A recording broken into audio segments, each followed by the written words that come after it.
Dans le prochain épisode d'Ici tout commence. Tandis qu'Emmanuel veut faire payer les élèves de première année, le couple Tessier se cache de Charlène. Quant à Tony, il fait des confidences à Gaëtan. Attention, les paragraphes qui suivent contiennent des spoilers sur l'épisode d'Ici tout commence diffusé demain soir sur TF1. Si vous ne voulez rien savoir, ne lisez pas ce qui suit. Mercredi 15 juin dans Ici tout commence. Tessier veut faire payer les premières années. Deva se réveille à la plage après la soirée arrosée d'ambre. Lorsqu'elle regarde l'heure sur son téléphone, il est déjà 9h10 et leur convocation pour l'épreuve de cuisine était à 9h. L'étudiante s'empresse de secouer ses camarades et envoie un message à Ambre pour qu'elle leur fasse gagner du temps. En parallèle, Tessier s'impatiente à l'institut. Il ne comprend pas pourquoi la moitié des premières années manque à l'appel. Fatigué d'attendre, le directeur propose à Clotilde de commencer l'épreuve sans eux, ce qu'elle accepte. Ambre leur apprend qu'ils sont en retard à cause d'un pneu crevé, mais elle tient à les rassurer, ils arrivent dans quelques minutes. Finalement, ils acceptent de leur laisser 20 minutes supplémentaires. Le temps est pratiquement écoulé lorsque les étudiants retardataires arrivent enfin en cuisine pour l'examen.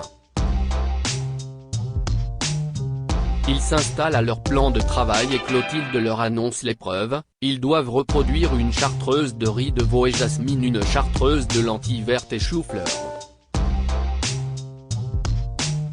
Les élèves ont 3 heures pour reproduire la recette. Alors qu'ils commencent à goûter le plat à reproduire, Deva est prise de nausée. Clotilde leur annonce qu'il ne leur reste plus que 30 minutes. Tom se coupe le doigt et loupe sa cuisson.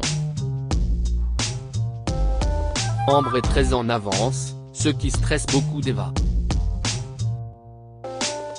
De son côté, Jasmine a la bouche pâteuse et n'arrive pas à savoir si son plat est bien assaisonné.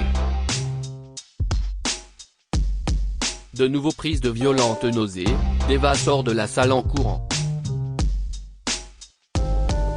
Il ne reste plus que quelques secondes aux étudiants pour finir leur plat. Clotilde leur demande de lever les mains.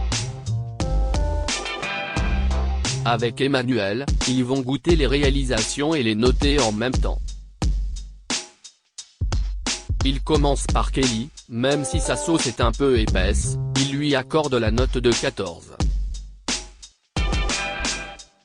Il continue avec Ambre, Emmanuel trouve une membrane dans le riz de veau, ce sera un 12.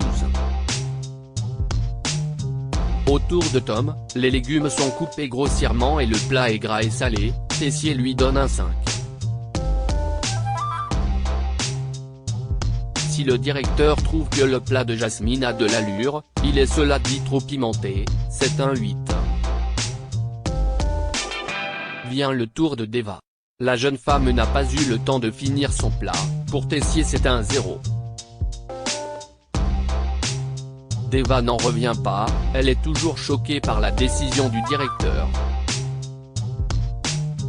De son côté, Jasmine jure de ne plus jamais boire d'alcool.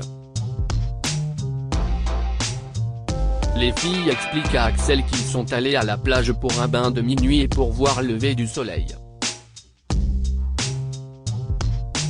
Deva blâme lourdement Ambre qui a refusé de décaler sa soirée au week-end. Maintenant, si elle souhaite valider les examens, elle doit avoir minimum 15 aux prochaines épreuves. Ambre les rejoint et avoue avoir été mal pour elle à l'annonce de leur note. Les reproches fusent des deux côtés, mais Ambre refuse de prendre l'entière responsabilité de leur échec.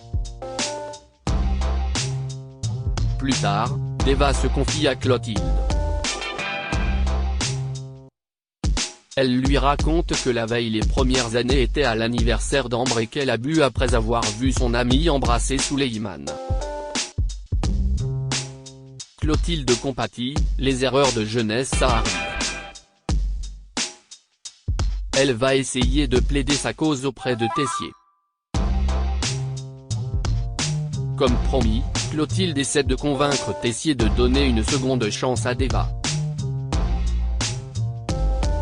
Elle lui indique que la jeune femme est une élève sérieuse et qu'elle ne mérite pas d'être punie ainsi pour un écart. La professeure finit par lui avouer que les élèves de première année ont fêté l'anniversaire d'Ambre la veille. Le directeur comprend alors que les étudiants étaient en retard ce matin parce qu'ils décuvaient. Il ordonne à sa consoeur de lui partager la liste des retardataires, car il compte les sanctionner sévèrement, peut-être même les virer. Emmanuel et Constance se cachent. Emmanuel et Constance ont passé la nuit ensemble. Alors qu'ils profitent de ce doux moment, Charlène à peine réveillée met la musique à fond. Constance souhaite garder leur relation secrète et ne veut pas descendre en même temps que son mari. Ils élaborent un stratagème pour ne pas être vus ensemble. Un peu plus tard, Tessier rejoint Constance et Charlène dans le parc. Il est furieux à cause du comportement des premières années et promet de ne pas les rater. Au même moment, Constance reçoit un message. Le pisciniste doit passer chez eux cet après-midi, mais elle doit aller signer des papiers pour sa formation. Elle demande à Charlène de lui ouvrir, ce que la jeune femme refuse de faire. Son père insiste, si sa mère lui demande, il faut qu'elle le fasse sans discuter. Le couple partage de nombreux sourires et Emmanuel raccompagne sa femme. Leur comportement laisse Charlène songeuse. Emmanuel retrouve sa femme devant l'institut et l'embrasse. Alors que Constance lui propose d'aller boire un verre, Tessier a une autre idée en tête et lui indique que leur maison est vide à cette heure-ci.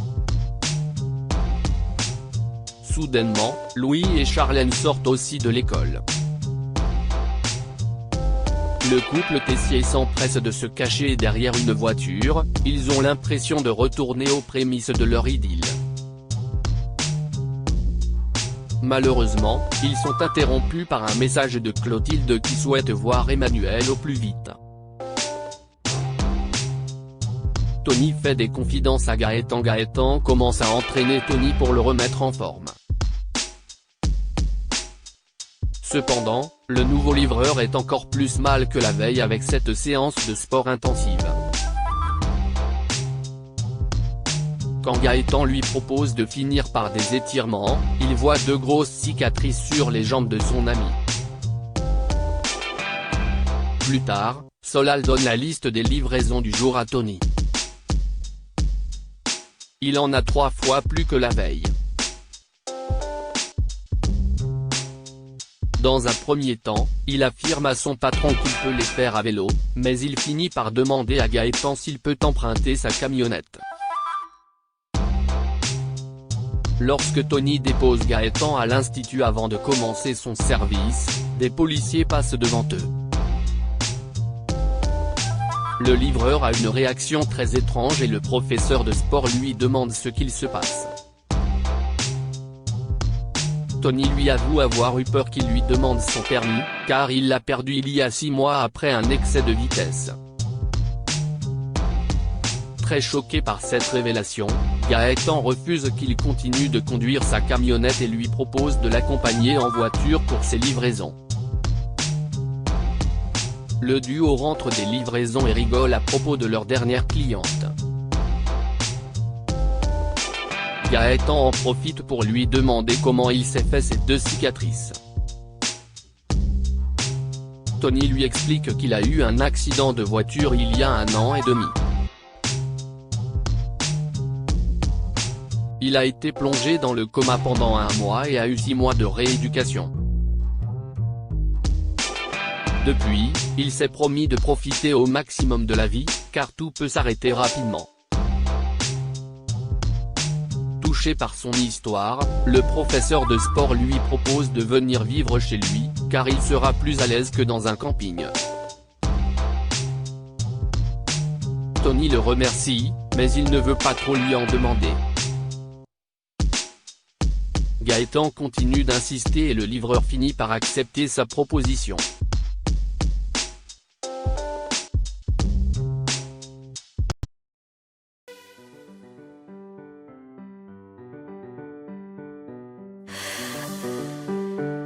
The man I love just had